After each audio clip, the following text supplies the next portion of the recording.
The Chandigarh administration has put its order of restricting unvaccinated children in the age group of 12 to 18 years from attending the classes in physical mode from May 4th on hold. So this is the latest. Gurpreet joins us for more. Gurpreet, significant order by the Chandigarh administration as far as physical classes are concerned. What details can you share with us?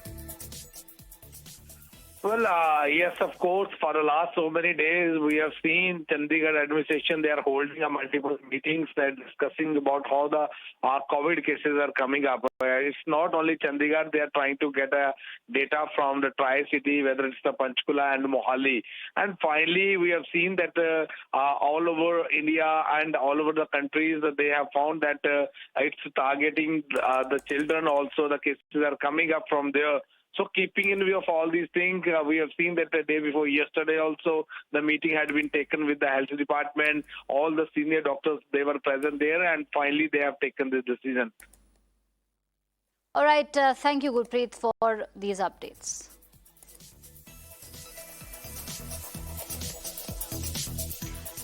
Now, India's wheat output is likely to fall this year after 5 consecutive years of record harvest. This, as sudden rise in temperature cut crop yields in the world's second biggest producer of the grain. The drop in wheat production could impact the exports of the staple. The government is yet to formally revise its production estimates, but reports suggest that the output could fall to 105 million tons this year. In 2022, India recorded its warmest March in 122 years, with the maximum temperature across the country rising to 33.1 degrees Celsius, nearly 1.86 degrees above normal.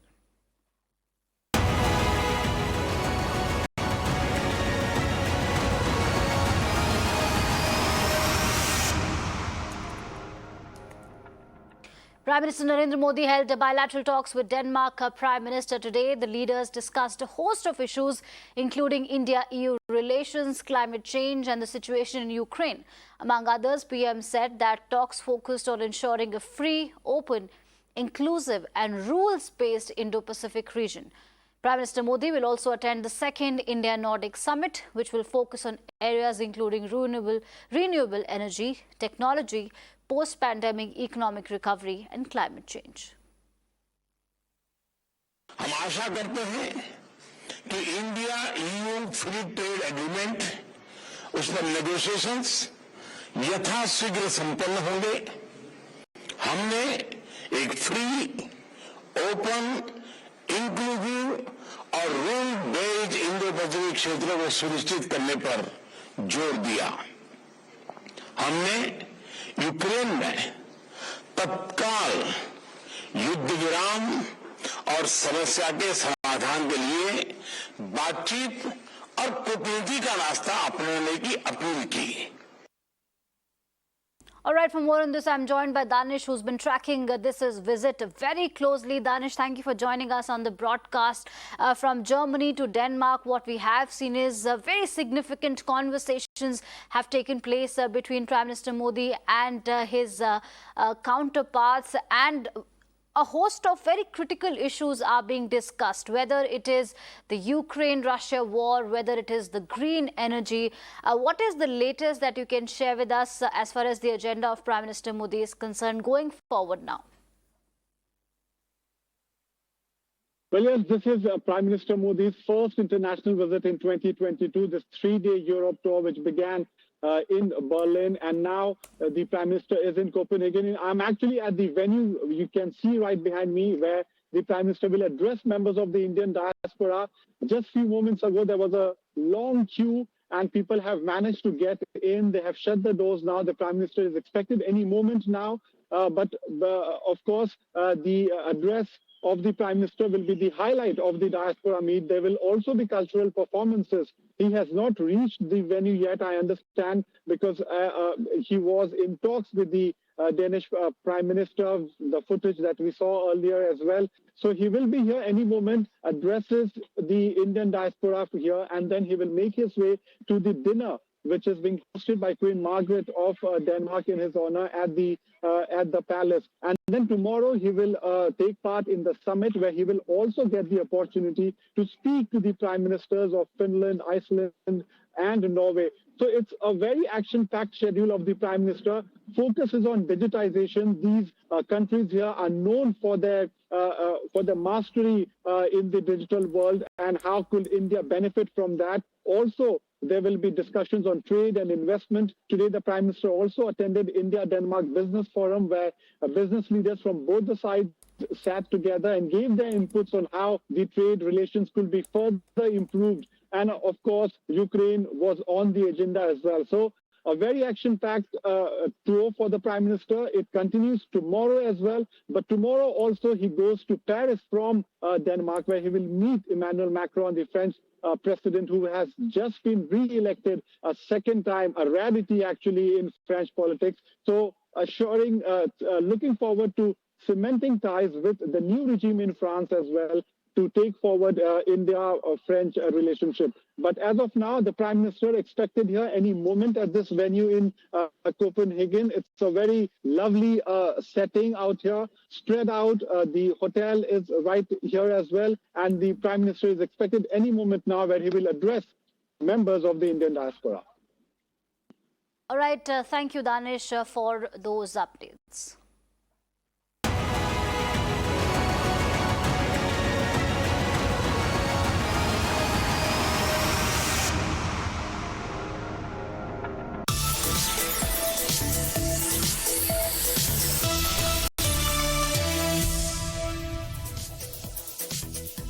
All right, news coming in. BCCI says mega final of T20 League tournament will be at Narendra Modi Stadium on May 29th. Playoff stage will be held in Ahmedabad in Kolkata. The Women's T20 Challenge resumes this year, and Pune will host the 4th edition of the tournament. All right, for more on this, I'm joined by Karishma on the broadcast. Karishma, significant piece of news coming in. The playoff stage of T20 League will be held in Ahmedabad and Kolkata, whereas Women's T20 Challenge also resumes this year. Well, it's absolutely been officially confirming what we had been reporting for the last couple of weeks, that playoffs will be played in Kolkata at the Eden Gardens, and the final will be played in Ahmedabad at the Narendra Modi Stadium. Remember, this was the first time that IPL happened with 10 teams, with 2 new teams in Gujarat Titans and Lucknow Super Giants. And Ahmedabad obviously will be very, very happy to host Gujarat Titans if they make it to the finals. And as far as the women's IPL is concerned, the exhibition tournament obviously resumes this year in Pune. It is going to be on the same format as it has been held earlier, and from next year we can in all likelihood look at a full-fledged women's IPL as well. So BCCI officially confirming all of these details as we near the business end of IPL this year.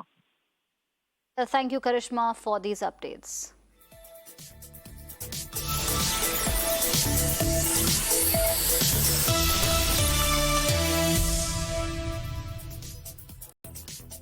All right, let's get the latest on the story that Mirror now has been tracking very closely. Remember, we showed you how Chennai's water is contaminated, and not just from Chennai. We reported from various parts of the country. The latest is that we're talking about Chennai's polluted Periyar Lake. And now the DMK, the ruling government, has reacted to this story, and DMK has assured that action will be taken. Let's listen into that reaction that's coming. காவா இப்போ ரொம்ப குழந்தைங்களை ரொம்ப பாதிக்குது. எங்களுக்கே அரிக்கிறது, உடம்பு ரொம்ப அரிக்கிறது, ஒரே நாற்றம், ஒன்றும் சாப்பிட கூட முடிய மாட்டேங்குது. வயசான காலத்தில் ஏதாவது சாப்பிடலான்னா கூட சாப்பிட மாட்டேங்குது. அதெல்லாம் கொஞ்சம் பார்த்து சரிப்படுத்தணும். ரொம்ப நாளாவே இந்த காவா இப்படி தான் இருக்கு. வந்து பார்த்துட்டு போறாங்க, ஆனால் சரி பண்ண மாட்டாங்க. பண்ற மட்டும் சொல்றாங்காட்டி ஆனால் பண்ண மாட்டாங்க. இப்படியே தான் இருக்கு. இப்போ கூட கொஞ்ச நாளைக்கு முன்னாடி வந்து பார்த்துட்டு போனாங்க. ஆனால் வந்து காவை சரி பண்ணி தரேன், உங்களுக்கு காவெல்லாம் போட்டு தரேன், தண்ணி வசதி தான் பண்ணி தரேன் அப்படின்னா ஆனால் பண்ணுறதே இல்லை. அப்படியே தான் இருக்கு. வந்து பார்த்துட்டு தான் போறாங்க. கொசு வருது, ரொம்ப கொசு வீடுக்குள்ளெல்லாம் வருது, மெல்லு அது ரொம்ப பசங்கள்லாம் வச்சுன்னு இருக்கவே முடியல. Pollution of water bodies, dumping of municipal waste, toxic waste, letting effluents into water bodies has been a serious issue in the last 20-30 years. It is not that the governments of the day did not care or bother about such happenings. Especially Tamil Nadu has taken immense measures to protect the environment, water bodies, groundwater tables, lakes, ponds, etc. All right, Dharni joins us for more, who's been tracking this story very closely. Dharni, thank you for joining us. Now, the DMK has assured that they will do something about it and that it is a serious issue. You have spoken to the residents who live nearby and they have shared some concerning details about their plight. What is the latest that you can talk about DMK's reaction?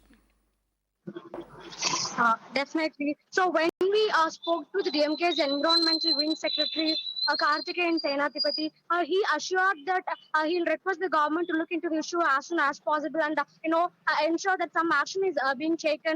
He also told that, the Tamil Nadu government is the first to set up a climate change ministry, and he told that in the next 10 years, the government has promised to launch land area in Tamil Nadu. So he told that environmental protection is one of the very vital principles as far as Tamil Nadu's governing is concerned. And he told that this particular area that we're talking about that's located in the outskirts of Chennai. He told that that lake will be restored as soon as possible, and he'll let the government talk to the Pallavaram municipality and direct them to stop the sewage entering the water body. That's been going on for 2 to 3 years now. As we already reported, the residents who are living near that particular lake are facing a lot of health issues. Some people are even telling that their skin is getting peeled off very easily, apart from other respiration related issues. Especially the children and the elderly are the most suffered here. So children, they develop allergies very easily, and the residents, they are telling that they have complained multiple times to the Pallavaram municipality regarding this, but there's been no action so far. In fact, the residents are telling that they're complaining, they're filing a complaint every month regarding this issue to the Pallavaram municipality, but there's been no action so far. So they wanted the Pallavaram municipality to be held accountable. So when we spoke to the DMK Environmental Wing Secretary, he told that he'll, request the government of Tamil Nadu to look into it and to direct the Pallavaram municipality to take the necessary steps. Right now, at present, sewage water is being let into the Pallavaram area directly. In fact, the underground sewage lines that are running near the water body are broken, and the sewage water is being let directly into the Pallavaram area for 2 to 3 years now. So the water appears like totally black in color, black and brown in color. And in fact, because of this, sewage entering Pallavaram area, the groundwater is also like totally contaminated in that area. So the residents want the government to ensure a good water, source for them.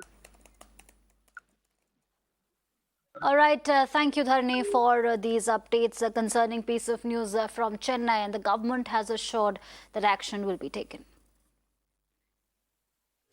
Right, breaking inputs coming in. CRS report 2020 says that death registration has increased by 4.75 lakh in the year 2020 as compared to 2019. Birth registration has decreased by 5.98 lakhs as compared in 2022 as compared to 2019.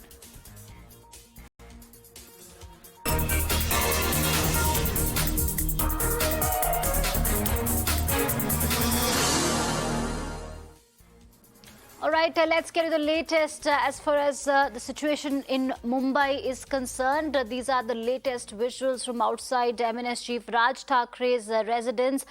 Security has been heightened. These are the live visuals on your screens. You can see Mumbai police personnel stationed outside Mr. Raj Thakkre's residence. Remember, earlier in the day, the police said that they are on alert. It comes on the day when Raj Thakkre's ultimatum to the Maharashtra government on loudspeakers ends. Earlier in the day, we spoke to MNS General Secretary Shalini Thackeray, who assured that there will be no law and order issue, and that she said that the party will follow Mr. Raj Thackeray's word. And this is the latest. These are the live visuals that we are getting from Mumbai. Sandeep joins us for more. Sandeep, what we can see on our screens is that police are stationed outside Mr. Raj Thackeray's residence. What is the latest that you can share with us? What kind of arrangements are being made, and what is the sense within the Maharashtra police at the moment?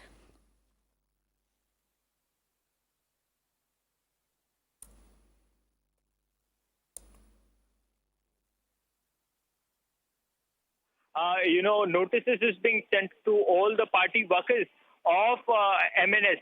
Now, the security arrangements are made in order to make sure that ultimatum that Raj Thackeray had given, no such, unwanted or untoward, situation takes place in the state of Maharashtra. In fact, the Home Minister had a meeting with Maharashtra DGP in order to review the situation of law and order. So definitely, the security has been beefed up, not just within the Raj Thackeray's residence, but also across Maharashtra on the occasion of Eid as well. So we will have to wait and watch what kind of action does the state police take against Raj Thackeray or the MNS party workers. Although the FIR has been registered, but there hasn't been any kind of arrest made. And remember, there is a non-bailable warrant against Raj Thackeray also. And in fact, the Sharali court of Sangli has already asked Mumbai police to act, but still there hasn't been any kind of arrest made. So we will have to wait and watch what kind of action does the state police take against Raj Thackeray and MNS workers. All right. Thank you, Sandeep, for these updates.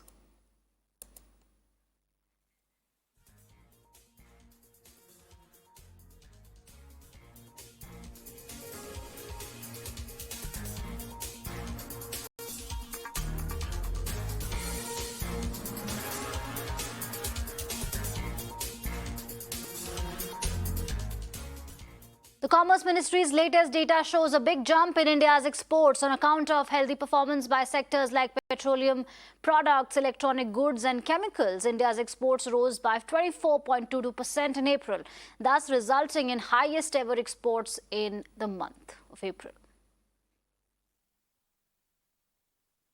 Uptick in GST revenue, even that was at a record high in the month of April. Now, exports growth has also been pretty robust in the month of April, despite all the geopolitical tension that is currently going on. You correctly mentioned exports in India, in fact, have seen a rise by about 24.22% in the month of April. That's the highest ever. And this has taken our exports from India to about $38.19 billion in April. But then if you look at the imports into the country, they have gone up as well by around 26% to $58 billion.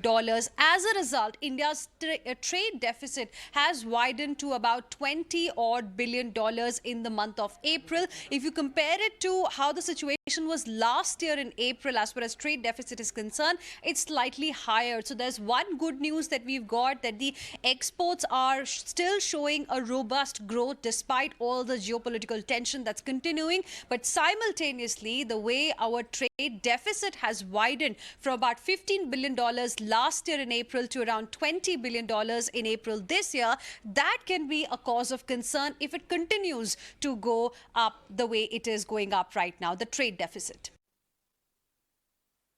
All right, let's get you some international updates. And the big story from the US is that abortion rights supporters held demonstrations outside the US Supreme Court. The demonstrations came after a US news publisher released a report that suggested that the apex court could ban abortions nationwide.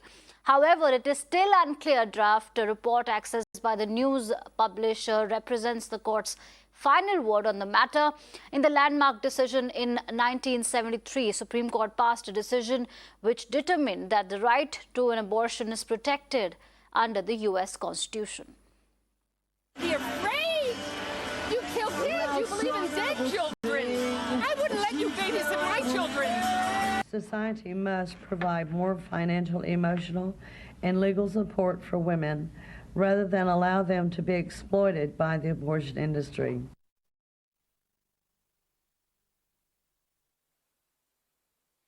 Our Danish foreign minister paid a visit to Kyiv for the reopening of Danish embassy. The foreign minister also met Ukrainian President Zelensky in Kyiv. He said that the visit showed the full support from the Danish side on transfer of weapons and sanctions on Russia. The Nordic leaders' meeting comes as its neighbors Sweden and Finland are debating joining NATO. However, Moscow has warned that such a move would have consequences without giving specifics. Before we reopen our embassy here in Kiev physically, and it's a really important sign and support to Ukraine, showing that we are here with our ambassador and diplomatic staff. And secondly, of course, with the meetings I had with President Zelensky, and also my good colleague Kuleba and others, to convey the full support from the Danish side on all tracks, on weapon donations, on humanitarian and rebuilding assistance, on sanctions, on political support, that we are behind Ukraine. So that is very important for me to convey that in person.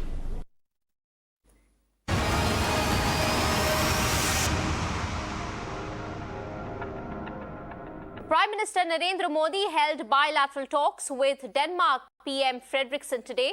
The leaders discussed a host of issues, including India-EU relations, climate change, and the situation in Ukraine.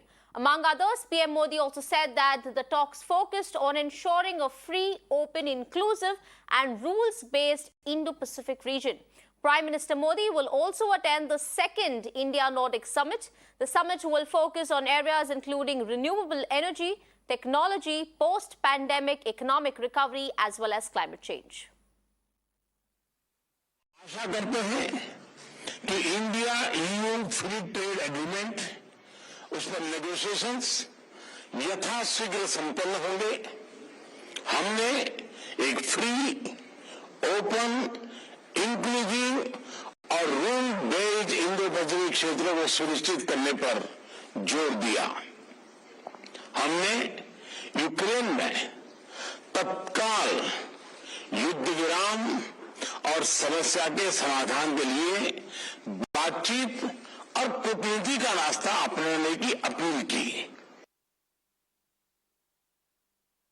Prime Minister Narendra Modi will arrive here in Copenhagen to address members of the Indian diaspora. I'm in fact right outside the venue, and you can see the crowd going in, trickling in the venue here where the Prime Minister is expected to arrive any moment now. He first met the Danish Prime Minister, had some very fruitful discussions, and also took part in the India-Denmark Business Forum. And after wrapping those engagements, he will be making his way here at this venue where he will address members of the Indian diaspora. There will also be some cultural performances. We spoke to a few people here. They told us what they expect to hear from the Prime Minister, and some of them who we spoke to said they are research students here. They want to know what opportunities are there in India. There are some people who traveled from outside Copenhagen. In fact, some have also come here from Sweden and Finland,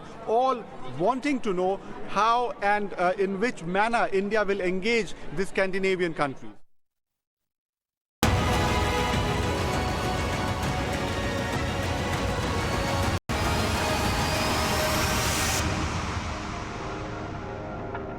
Now, the Commerce Ministry's latest data shows a big jump in India's exports on account of healthy performance by sectors like petroleum products, electronic goods and chemicals.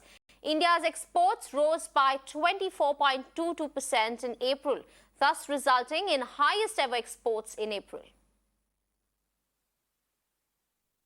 Uptick in GST revenue, even that was at a record high in the month of April.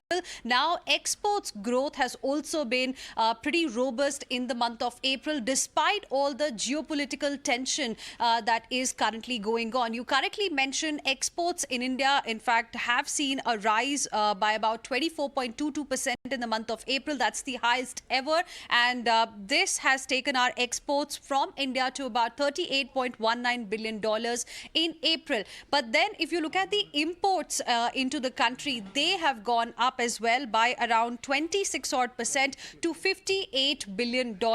As a result, India's trade deficit has widened to about $20 billion in the month of April. If you compare it to how the situation was last year in April, as far as trade deficit is concerned, it's slightly higher. So there's one good news that we've got, that the exports are still showing a robust growth despite all the geopolitical tension that's continuing. But simultaneously, the way our trade deficit has widened from about $15 billion last year in April to around $20 billion in April this year, that can be a cause of concern if it continues to go up the way it is going up right now, the trade deficit.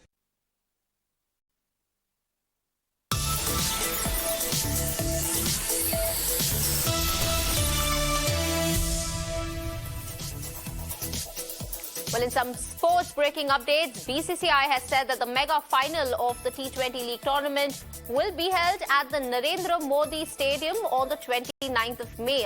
Apart from that, playoff stages will also be held in Ahmedabad and Kolkata. This amid the Women's T20 Challenge that is resuming this year in Pune. And in fact, Pune will host the 4th edition of the tournament.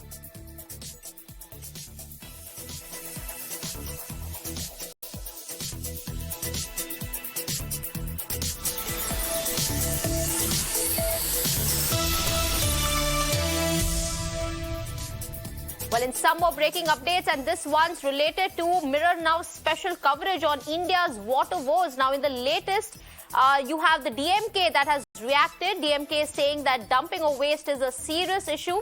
There's a visible difference in the next 10 years. So this is the latest coming in from the DMK government in Tamil Nadu. Remember, we have been carrying this story since morning, in fact, since yesterday, and not only about Chennai water bodies, but also Delhi and Aurangabad, where residents have been complaining of contaminated lake. Remember, this is the Periyar Lake, which is the biggest, which is a crucial lake in the vicinity. Residents have been complaining of respiratory issues, skin disorders, all because of the contaminated water that's supplied from this lake. And now the DMK government, or rather the DMK, has come forth to say that the dumping of waste is a serious issue.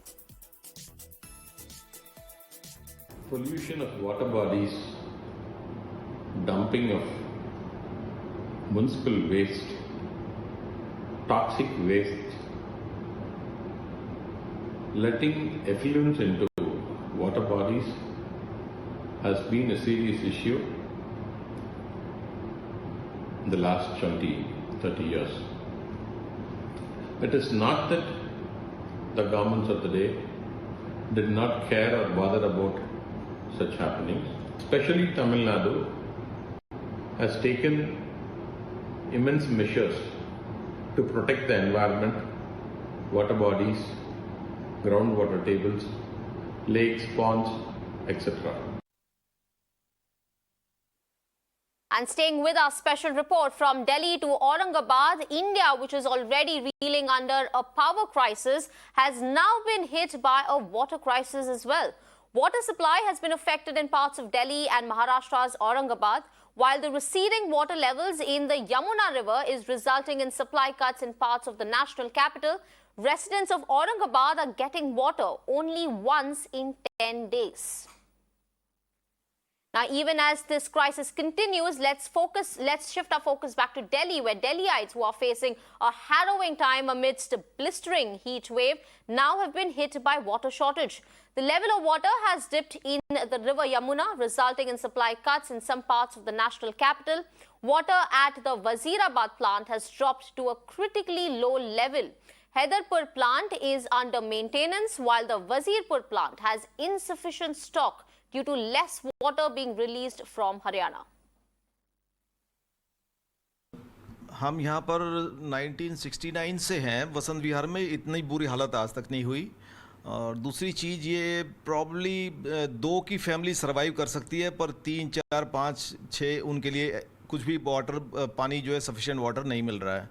हमारे को जो DJB की तरफ से notices आते हैं वो हमारे वसंत विहार में 6 ब्लॉक में से 4 ब्लॉक में एक दिन पानी दिया जाता है, 2 घंटे का प्रॉमिस होता है और 1 घंटे से ज़्यादा पानी नहीं आ रहा है। वो पानी सफिशेंट नहीं है कि एक फैमिली ऑफ 4 और 5 can survive in this heat and in this season. कुछ लोगों का सोचिए जिनके पास अंडरग्राउंड इतनी स्टोर करने की फैसिलिटी नहीं है, जो पानी डायरेक्टली टैप से और बकेट्स में इकट्ठा करके रखते हैं। ऐसे भी लोग हैं कुछ जिनके पुराने घर हैं या उनके पास स्टोरेज का तरीका नहीं। आप उनका सोचिए कि क्या वो लोग पूरी रात जगेंगे। कभी 2-2:30 बजे पानी आ रहा है, कभी 11 साढ़े 11 आ रहा है। तो या तो उनको इंटीमेशन हो कि आज पानी इतने बजे आएगा, तभी वो प्रिपेयर कर सकते हैं पानी को कलेक्ट करने के लिए। नहीं तो आप उनकी परेशानी समझ सकती हैं कि कैसे एक कितनी बड़ी टेंशन ही हो सकती है जहाँ एश्योर्ड सप्लाई नहीं हो पानी की और कोई टाइम नहीं हो। मैम, आप लोगों को कितना इफेक्ट पड़ रहा है, आपकी लाइफस्टाइल में क्या चेंजेस करने? देखिए, मैं बताती हूँ, हम लोग बहुत एक तो सीनियर सिटीजन्स हैं, हम लोग अभी 2 लोग हैं यहाँ पर, और हम लोग पानी को बहुत संभल के खर्च करते हैं। आप आश्चर्य करेंगी कि हम तो जो वॉशिंग मशीन का पानी है उसके आउटलेट से भी कलेक्ट करके उसको भी यूज़ करते हैं। तो हमारी रिक्वायरमेंट काफ़ी कम है, तो इसलिए चल रहा है अभी। तो 10 साल के बाद अचानक एकदम फिर से पानी की प्रॉब्लम हो गई है। कहा यह जा रहा है कि हैदरपुर प्लांट में प्रॉब्लम है, पीछे यमुना में प्रॉब्लम है, पानी आ रहा है नहीं आ रहा। पर हम वसंत विहार ये फील कर रहे हैं कि हमारे हिस्से का पानी आसपास बांटा जा रहा है, डाइवर्ट किया जा रहा है उसको। क्या दिक्कतें आ रही हैं आपको पानी की? पानी हमारे पास आ ही नहीं रही सप्लाई, और कोई फिक्स टाइम नहीं है। अब परसों रात को सुबह 4 बजे हमारे घर पे हमने उठे हैं, देखा कि पानी की शायद सप्लाई शुरू हो गई है। ऐसा कोई फिक्स नहीं है। इवन हमारी जो रेजिडेंट वेलफेयर एसोसिएशन है वो भी नहीं बता पा रहे कि फ़िक्स टाइम क्या होगा। वो भी रोज़ाना का बता रहे हैं कि आज इतने बजे पानी शुरू हो गया, आज इतने बजे शुरू होगा, और सप्लाई बहुत कम है। कई घरों में तो वो पानी पहुंच नहीं पा रहा है। Now, Aurangabad is one of the key cities in parched Marathwada region of Maharashtra. Leaking and rusting pipelines and an abysmal water supply network add to the concerns.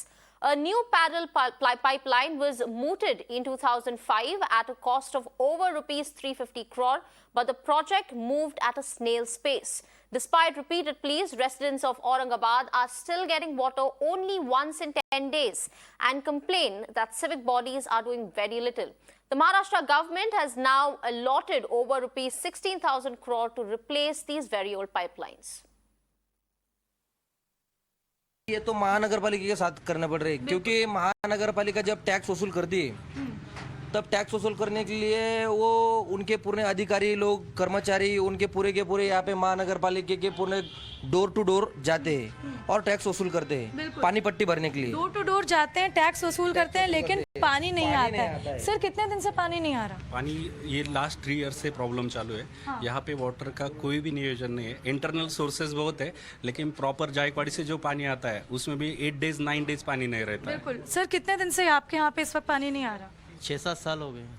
नहीं, कितने दिनों से यहाँ पर पानी नहीं आ रहा? 10 साल 10 महीने, ये समझे 10 दिन से पानी नहीं है। 10 दिन से पानी नहीं, और जब पानी आता है तो कितने वक्त के लिए आता है? 10 मिनट के लिए। 10 मिनट के लिए पानी आता है, ऊपर से कम पावर में, फोर्स उसका कम होता है। 10 दिन से पानी एट अ स्ट्रेच नहीं आ रहा है। वर्किंग प्रोफेशनल्स हैं, कैसे गुजारा होता है?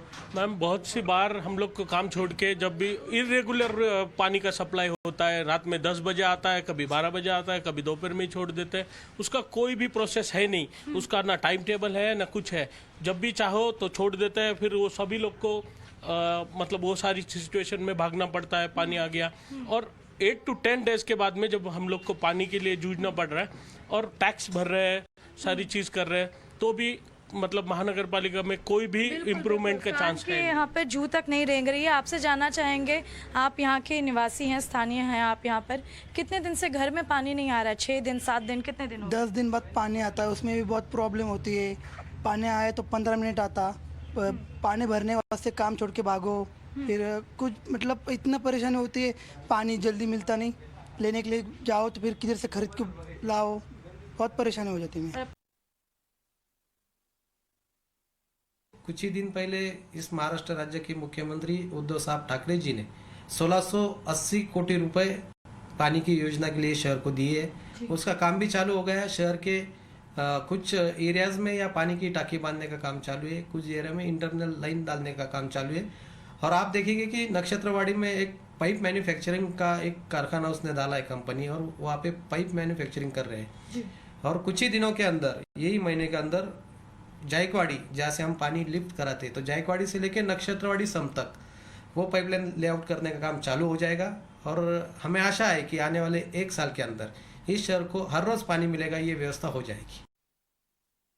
And politics continues while citizens suffer. Mirror now spoke to AIMIM's Imtiaz Jalil, who hit out at both the centre and the state governments for their complacency. For 30 years, Shiv Sena and the BJP were managing the affairs of the city. They were in power in the Aurangabad Municipal Corporation. And what they did in all these 30 years is they developed a culture of Mera Kya, what I am going to get uske andar. They never thought of what the city is going to get. Talking about the historical city of Aurangabad, which is situated in Maharashtra. Now remember, this is very particular place. What we are talking about, Aurangabad has always been in the news for all communal reasons, for all political reasons. But here, people have been suffering from water scarcity since years now, and all their complaints have been falling into deaf ears. Whether you talk about the state authorities, the civic authorities, or even the central government, no one has come with concrete plan to clear their problem of water scarcity. Now if we speak about Aurangabad, this place is very particularly close to Jayakwadi Dam, which is around 50 kilometers away from the place. Avni, here it is very important to note that Aurangabad is not the place why it is always getting drought. The dam is very well there, and the dam has enough of water capacity to reach out to the people of Aurangabad. The real actual problem lies between the state government and the central government, where they don't have any plans. Now they first talk about water pipeline, which was totally in vain. Now they are coming up with new project of water tankers so that they can fill the water for its more capacity. These kind of projects come and go, and people are still remaining in water crisis. One can imagine when they get water in 10 days for even one time for 30 minutes. This is unbearable for people to contain water. How will they manage water?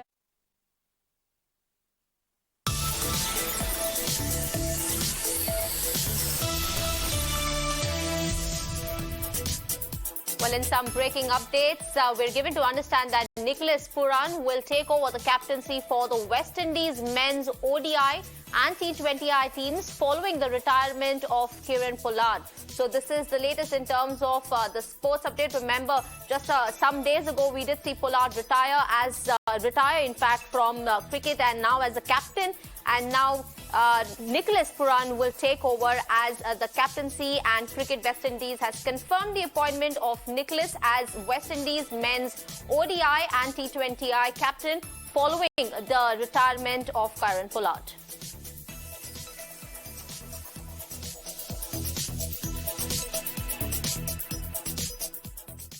Now, India's wheat output is likely to fall this year after 5 consecutive years of record harvests. This as sudden rise in temperature cut crop yields in the world's second biggest producer of the grain.